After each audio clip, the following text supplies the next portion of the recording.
Hello, welcome back to another Wisco Fanatics Wednesday. As you can see, I am rolling solo today. Jake is off having some family fun, so I am going to recap the 5 Milwaukee Brewers games from last week to this week, the 4-game series against the Cardinals, and the series opener against the Cubs. So here we go.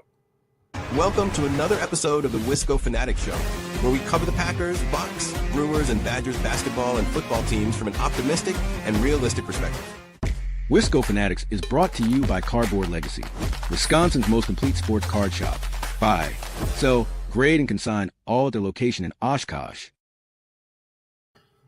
Alrighty, so as I said, 5 Milwaukee Brewer games to talk about, starting with the 4-game series against the Cardinals. This was a home series for the Brewers, and to start talking about this series, have to talk about Jacob Misiorowski and his debut, the long-awaited debut of Jacob Misiorowski, and it was cut short a little bit by some cramps that he had in his leg, but what can we all say?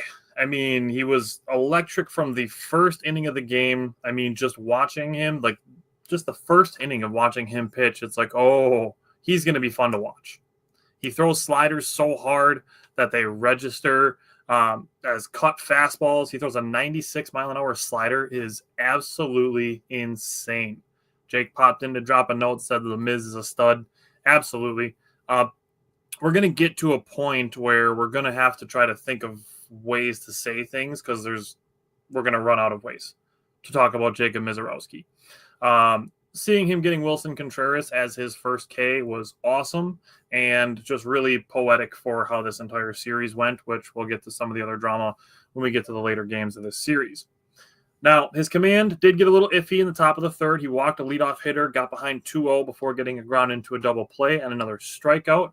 And then in the top of the fourth, he had a 4-pitch walk and a 5-pitch walk with 2 outs. The zone did tighten up a little bit on him there. But the other thing with his pitches, his 92-mile-an-hour changeup registered as a sinking fastball. So a 96-mile-an-hour slider registering as a cut fastball and a 92-mile-an-hour changeup registering as a sinking fastball is insane. And as I mentioned, he was taken out with some cramping in his calf and quad.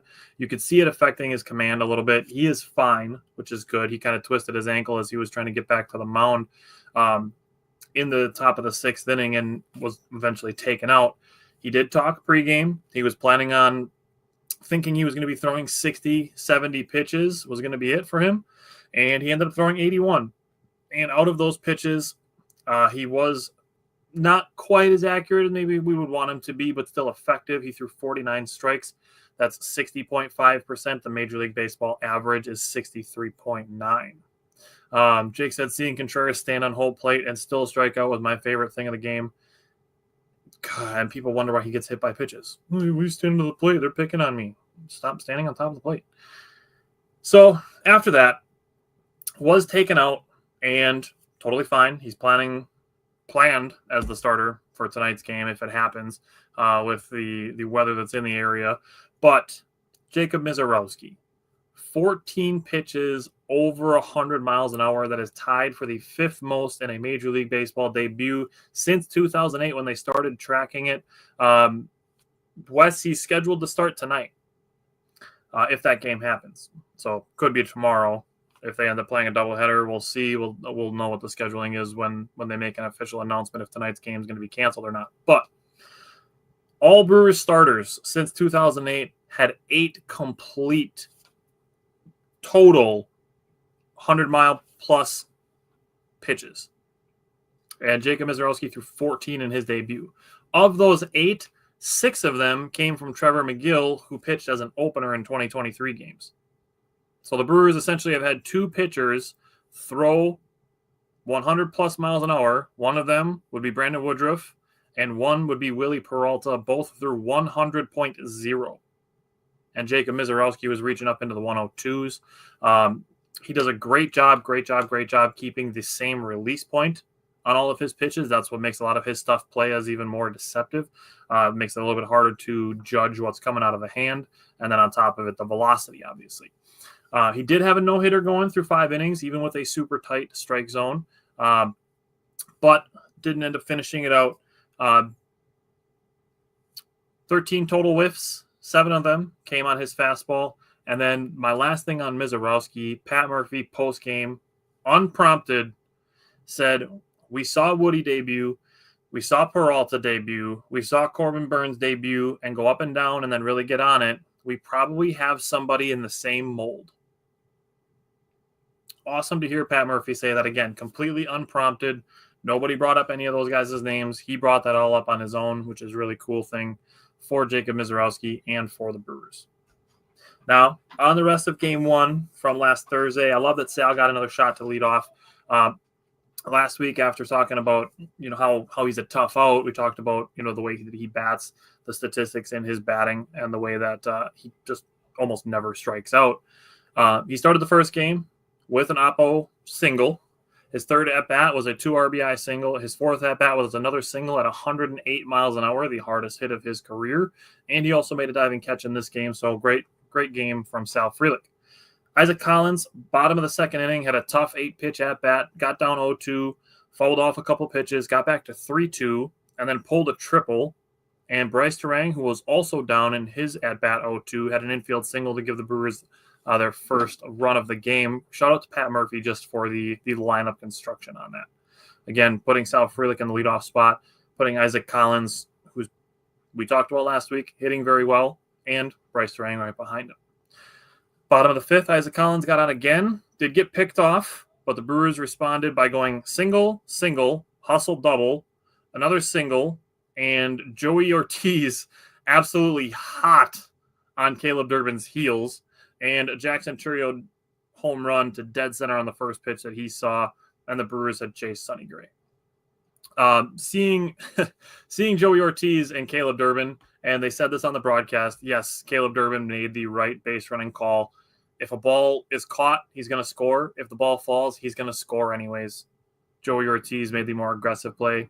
Caleb Durbin made the safe and smarter play. He was going to score no matter what. Didn't matter that Joey Ortiz was 4 steps behind him. Top of the seventh, the Cardinals got their first 2 hits. Both of them came against Ashby. One of them was a broken bat single, and the second was kind of a blooper. But caught stealing shortly after that first one, and then a fly out and a ground out. Ashby did finish the inning, and he finished actually 3 scoreless innings and got himself a save. So pitch velocities of game one. Jacob Mizorowski by himself had the top 30.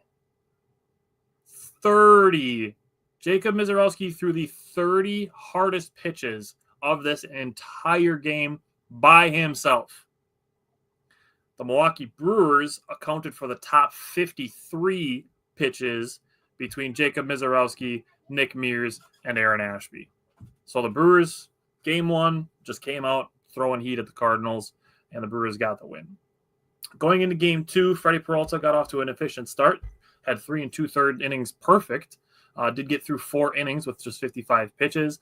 The 5th inning, he ran into a lot of traffic through 26 pitches. The 6th inning, he allowed 2 2-out base runners, and Pat Murphy let him stay out, and he got the final out on a pop-out. All things considered, I'll take 6 innings pitched from Freddie Peralta on 93 pitches and only 1 walk. Pretty solid start from Freddie Peralta. Good to see Sal Frelick and Jackson Chourio manufacture 3 runs. Sal had 2 more hits in the leadoff spot, scored the first run from first base on the double to the left field corner, which is really tough to do because it's a shorter throw from left field to third base than it is from right field to third base or to home plate. And then Jackson Chourio scored the third run.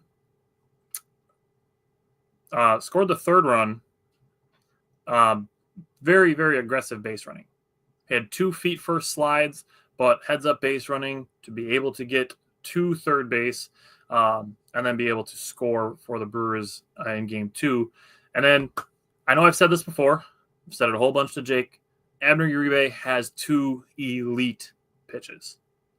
His fastball, his sinking fastball, and his slider, they are both elite pitches.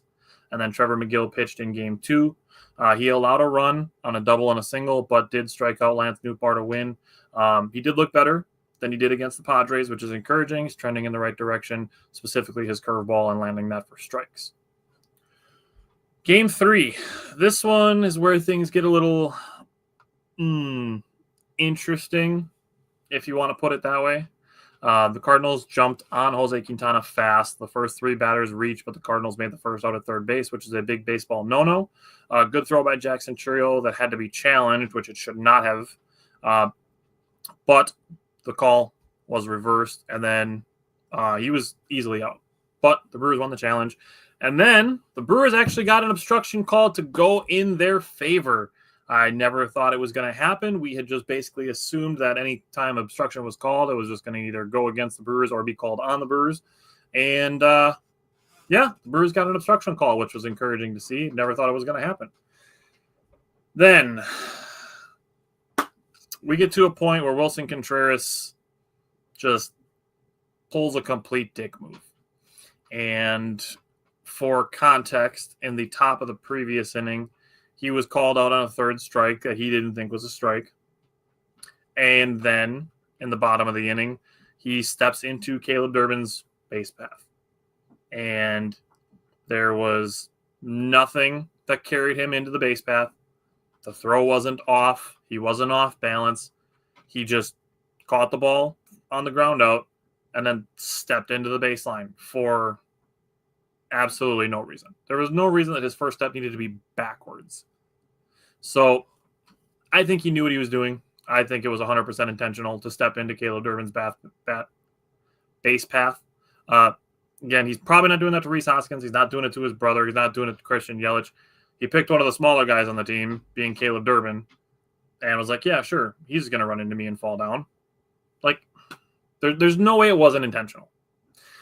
Now, both Contreras brothers ended up hitting a home run. Wilson Contreras got hit by a pitch. Rhys Hoskins got hit by a pitch. And after this game, one of the 2 Contreras brothers decided to act like a gigantic douche. And I'll let you guess which one. It's not a hard guess.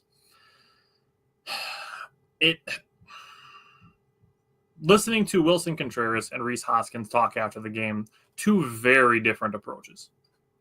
And I know Vinny and Brian Anderson harped on it during the entire Game 4 that he did not go about it the right way, and they credited Rhys Hoskins for the way that he went about it and the way that I was thinking about it too. Rhys got hit, Contreras got hit, Contreras hit a home run, our Contreras hit a home run. Call it a wash, let it go, done. Rhys Hoskins, after the game, just said, nope, we were just talking about playing first base. Just talking about playing first base.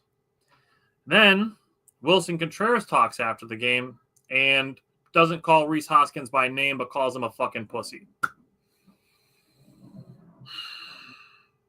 So we're at this point now where all these things happen. Everybody hits their home runs. Everybody takes their hit by pitches. Cardinals get the win. Brewers win the series. One guy is basically like, all right, baseball justice was done. And the other guy decided to start more shit. And, people bring up that he's been previously hit by pitches. He's also previously leaned in to pitches. So I'd feel no sympathy for you for getting hit by pitches when you're trying to get hit by pitches. And there's a difference between knowing you're going to get hit by pitches and sucking it up and getting hit by pitches and then being like, oh, they're throwing at me. We've had a guy who we know is going to get hit by pitches a lot, and he says thank you and takes his base. And that's Mark Canha. Mark Canha never complained about getting hit by pitches. He understood that his batting stance was going to lead him to getting hit by pitches more often. He just understood that, took it, moved on. Wilson Contreras should be doing the same thing. Not crying, oh, they're throwing at me, and then starting shit after the game when everybody else was going to move on. So I would have liked to know Jake's thoughts on this, and, we'll see when the Brewers play the Cardinals next what his thoughts are, because I'm sure we'll talk about it. I'm sure this is not the last we're going to hear about Wilson Contreras. And the Brewers, obviously, the fans let him hear it when we got to Sunday's game on Father's Day. But to finish up Game 3, I love how Jackson Chourio can decide halfway between first and second base that he's going to just stretch into a triple, having that speed. And then for him to score with his speed again on a passed ball that barely gets outside the dirt of where the batter's boxes are, and he can score on that. It's awesome to see. Love seeing the speed that he plays with. It creates chaos, and it's like, oh, so this is how the Reds feel about Ellie De La Cruz. That's the kind of speed that Jack Centurio has. It's exciting to watch. It's fun to watch. Now, again, this game should have just been over. Let everything go. Let everything be done. And again, seeing some Cardinals fans whining about the hit by pitch. Wilson literally took the ball, handed it to Jose Quintana. They are former teammates when they were with the Cubs. And then one of them started everything back up post-game. And what I said to Jake, and I said this is the comparison that I would make for the way that Wilson Contreras handled himself both in the game and then after the game, is, to me, it was giving really big Hunter Dickinson energy. Where Hunter Dickinson, when he was at Michigan, would start a bunch of shit with the Badgers, stomp on people, throw elbows, do a bunch of dirty shit, and then call the Badgers scumbags. That's how it feels with Wilson Contreras. For all of the things to transpire after he started something by stepping into Caleb Durbin's base path because he didn't like a third called strike, and then to have all of the things happen, Brewers wanting to be sweeping it under the rug, call it done, baseball justice was done, and then Wilson Contreras is going to go and call Rhys Hoskins a fucking pussy. Big Hunter Dickinson energy there from me. So, the Cardinals ended their 6-game losing streak. We need April Jose Quintana back. Sal is a beast. Joey Ortiz did just miss a game-tying home run. And before I move on to Game 4, I want to talk about that with what's going on in baseball and who said something about it. So, it feels like the Brewers have had tons of hits to the warning track this year. I know we've talked about it in episodes in the previous weeks, that it feels like the Brewers are hitting tons of warning track balls, and just not getting a bunch of home runs. I saw a report, and it was backed up by Andrew McCutchen, that Major League Baseball is using a ball that has higher seams, which causes more drag on the baseball, which deadens the ball and makes it not fly as far. So we've entered into not necessarily a new dead ball era, but the balls that Major League Baseball is using this year, they are higher drag because the seams are higher. So it's unfortunate. Joey Ortiz almost had a game-tying home run in Game 3, just didn't get enough on it. And it feels like there's been a lot of games where Jeff Levering's calling balls, and he's getting ready to announce them as home runs, and then they fall 10 feet short of the warning track. Or they end up being caught up against the wall. I believe Andrew McCutchen, where he's coming from. Andrew McCutchen has definitely been in the league for a long time, and he's got his head in a good place. So I'm trusting Andrew McCutchen on what he's saying. From his perspective, the dead ball is unfortunate, and it's kind of affecting the Brewers, but thankfully the Brewers do have the ability to win games in other ways and are staying above 500 by doing so. But a live ball with the Brewers, and they potentially have a whole bunch more home runs, which is encouraging given the fact that they've already got a whole bunch of home runs. Speaking of a whole bunch of home runs, Christian Yelich became the third player in Milwaukee Brewers history to homer on Father's Day and Mother's Day, joining Manny Pena and Ben Oglivie. Top of the first inning, Rhys Hoskins had a nice play to start a 3-6-3 double play. That resulted in a ton straight retired batters for Quinn Priester, who pitched very well. 6 innings pitched, only 1 earned run. That's fantastic work. And there are 2 things here. The first one Jake brought up to me, which would be a Quinn Priester apology form, which I think is absolutely deserved with the way that he's been pitching. He threw 2 good outings, 2 bad outings after being acquired, and he's been fantastic since then. Thanks, Justin. That is a cool stat for him to homer on Mother's Day and Father's Day. I'm surprised Bill Hall never did it, considering how much love he's gotten for his work on Mother's Day. Drew Avens, up for temporary outfield depth, got his first start, his debut, got an RBI, had a well-hit sac fly, played pretty well in his debut, good for him. Was sent back down. No corresponding move had been announced for the Brewers. The Cardinals didn't get their first hit until the top of the 4th inning, and then a no-call strikeout ends up as a single and a run scored with 2 outs produced. And we're going to hear this again. I'm going to talk about this again. Now, Christian Yelich in the bottom of this inning, on the second pitch of the bottom of the inning, erased that one run that the Cardinals got with his 14th home run of the year and added a double in the bottom of the eighth for good measure. The Brewers just seem to trade for guys with bad numbers and turn them into legit players. And that's where the apology form part of it is due to Quinn Priester. But the other part of this is there needs to be more respect put on the pitching lab. As much respect as the Brewers pitching lab has, it needs more.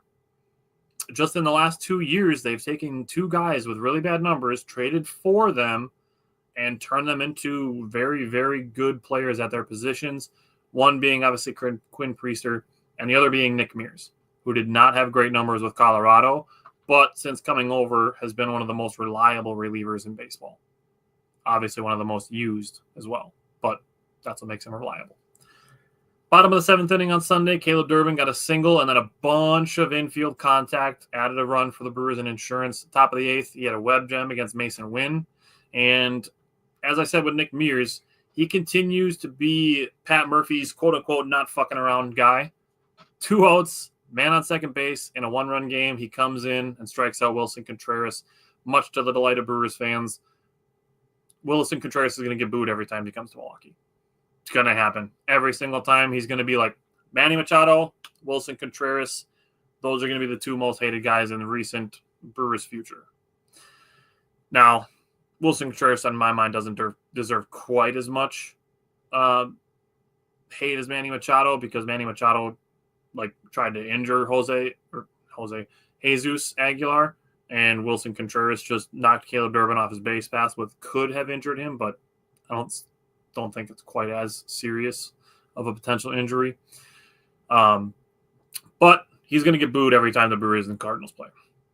Then Trevor McGill gets a Devin Williams style save. I did have that written in my notes. Gets a Devin Williams style save, allows a couple base runners, but then gets 3 strikeouts. Did have a wild pitch mixed in there, which allowed 2 runners to advance. But started with a 12-pitch at-bat against Nolan Arenado, ending in a single. That was a really, really long at-bat. Shout out to Trevor McGill for not getting rattled from that and still finishing the inning, still finishing the win for the Brewers. And the Brewers took 3 out of 4 from the Cardinals. And what was a very, very important series for the Brewers to win 3 out of 4.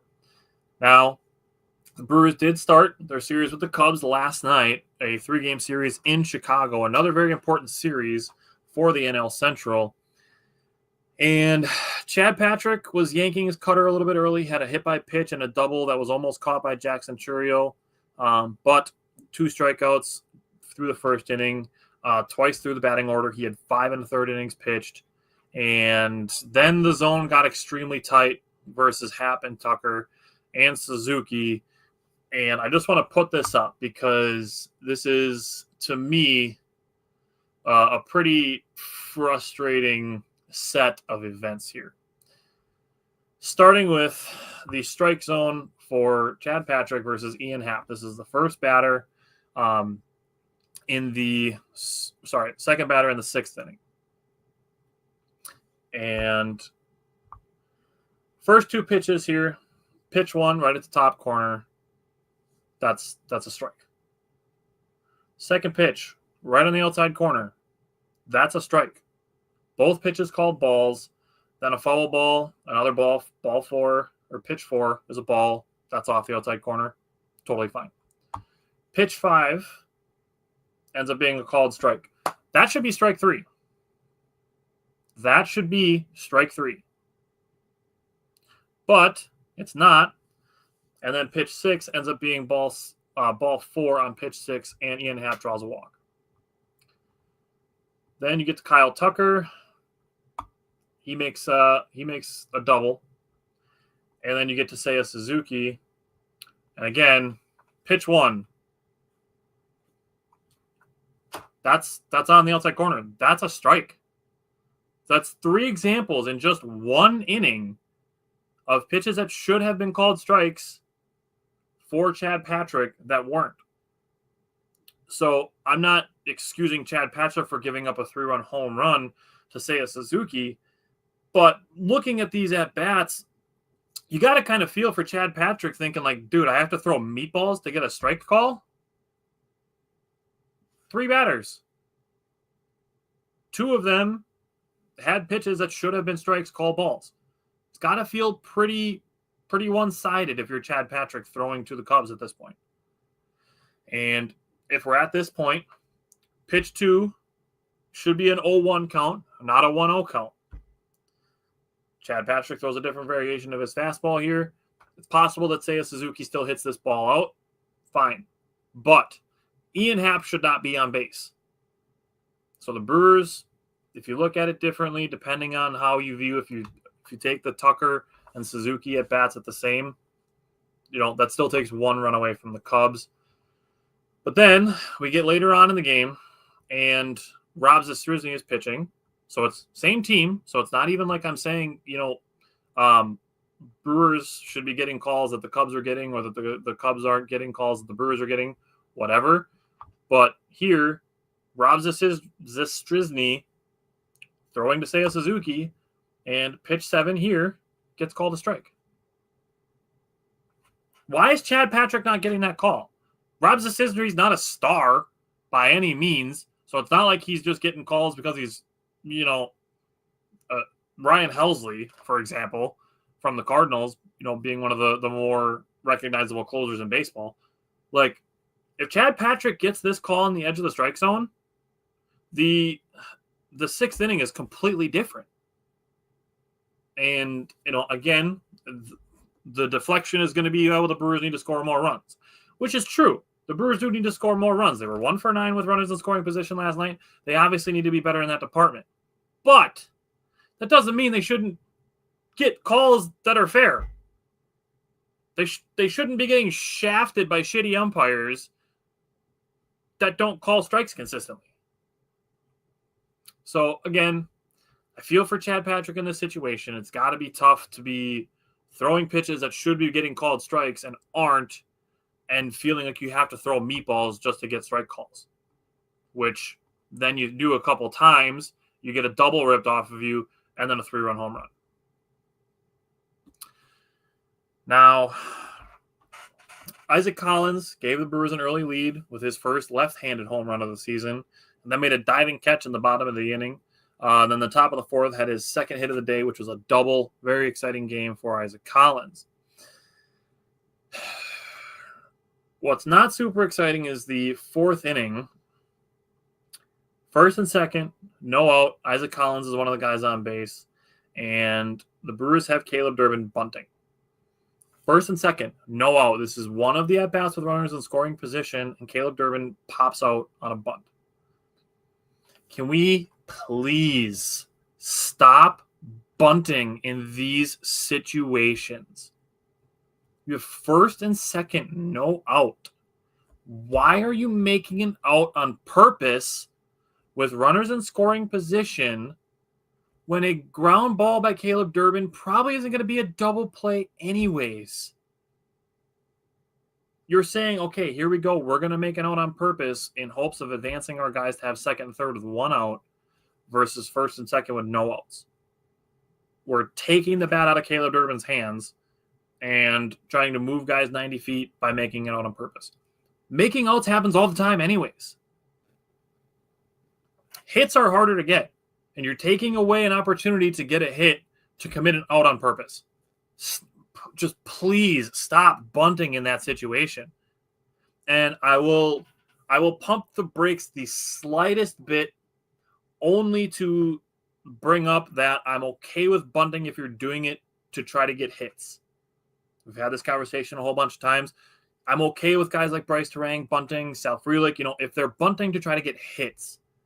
Bunting in a sacrifice way, a sacrificial manner, just stop doing it. Good players get out 70% of the time. Why are you trying to increase that number? Stop making outs on purpose. They happen often enough. Now, Pete Crow Armstrong did pull a reverse Isaac Collins in the 8th inning. He had a diving catch in the top of the inning and then a home run in the bottom. Pete Crow Armstrong is good. He's not MVP level. No MVPs batting .270. Just throwing that out there. The Cubs are good, but the home plate umpire can shove it. That was some bullshit, and hopefully the rest of the series is better for the umpiring as well as for the Brewers, who have 2 more games against the Cubs, supposed to be tonight and tomorrow afternoon. And then they have 3 at the Twins. Then they have 3-game series against the Pirates. We'll actually have all 3 of those games next week. So we will have 8 games next week as long as all 8 games take place. It's going to be kind of up in the air what's going to happen with the Brewers and Cubs tonight with potential weather in the area. # put a roof on it. Even just a canopy just so you can play your games, Chicago. But, whatever. We'll just sit up here in Milwaukee with our retractable roof in our beautiful stadium. But it's neither here nor there. So the Brewers, 8 more games between now and next week, and Jake will be back next week. So I will have a guy to bump some thoughts off of. Hopefully we get to see our second Jacob Mizorowski start in that time. The only other things to talk about with the Brewers are the couple of trades that happened. First being the Aaron Savali trade, and a lot of mixed reviews on the Aaron Savali trade. Asking why they're trading for a guy that's batting 170. If you were going to, potentially need depth, you should have kept him. He didn't want to be here. So there's that first. Secondly, very possible that his agent would have told him to sit out games instead of going to the bullpen because he wants to get paid as a reliever. He's on a contract here. He wants to be paid as a starter. So he's going to be wanting to start games because that's where he's going to make his money.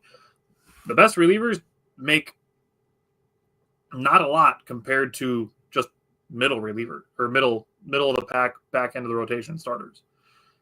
A number 5 starter is going to make more than probably 80% of relievers in baseball. So he wants to be pitching as a starter to be paid as a starter. So there's that part of it. Again, very possible that his agent tells him not to pitch if he's going to be pitching out of the bullpen. So just trading him to gain a roster spot is worth it at that point.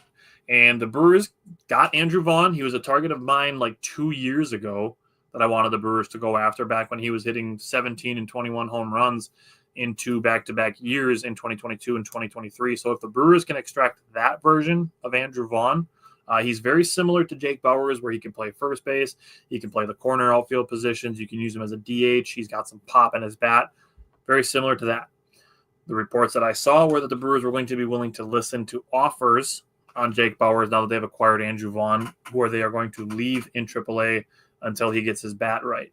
And the encouraging part of it, Andrew Vaughn in his first game with the Nashville Sounds last night hit a grand slam. So very, very early encouraging return for Andrew Vaughn. And then the other trade the Brewers made to send Wes Clark to the Astros, I believe just for cash considerations. But they traded Wes Clark to the Astros. Basically kind of another ripple effect of the Andrew Vaughn trade. Wes Clark was like a backup outfielder, first baseman. He played a little bit of catcher, but not much in AAA. Jefferson Cuero is going to be doing all of that. And obviously now with Andrew Vaughn there, and a guy that we've talked about with Javik Blake from the Biloxi Shuckers. Another guy that we're very excited about is Ernesto Martinez. So again, if the Brewers trade Jake Bauers, the 2 guys to watch out for would be Andrew Vaughn and Ernesto Martinez. But Wes Clark is now out of the picture in Nashville. He was kind of struggling to start the year as well. So those are the 2 Brewers trades we have to announce. I believe the trade deadline is the very beginning of July. So maybe next week, Jake and I will get some trade targets out. Other than that, stick around. The NBA draft is next weekend. So we'll have some coverage on that. And Major League Baseball trade deadline's coming up. And then we are getting into planning our football content. We're having a meeting soon to discuss what we're going to do for the Badgers and the Packers as the offseason, as the summer rolls on. And once the summer is done, then it's football season and we'll have all the sports going. But until then, we will see you guys next week.